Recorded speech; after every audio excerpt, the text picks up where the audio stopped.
Para matuto ka mag-fade away, kailangan yung jump mo punta sa likod. Yung jump mo.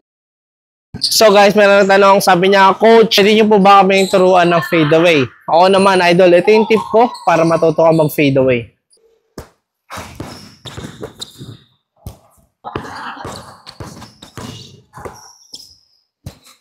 Idol, ito yung tip ko sa'yo. Pag mag-fade away ka, dapat yung talon mo, hindi pwede yung talon mo taas lang. No? Para matuto ka mag-fade away, kailangan yung jump mo papunta sa likod. Yung jump mo pa ganun. No?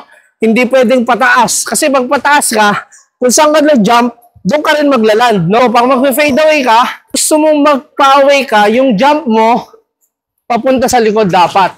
Para yung galaw mo papunta sa fade away. Ngayon, pag off the move naman, pag galing ka, let's say, sa 2 dribbles, 1, 2, pag plant mo ng foot mo dito, so, left, right, tapos, etong dalawa mo, naka-tiptoe, tapos yung momentum mo, going forward, tapos yung jump mo, dapat patalikod, no?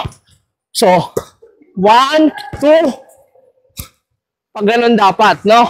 So, kahit mag-dribble ka dito, every time that you jump talaga dapat lagi. Matuto kami mag-fade away, dapat yung jump mo papunta sa likod, hindi papunta sa taas.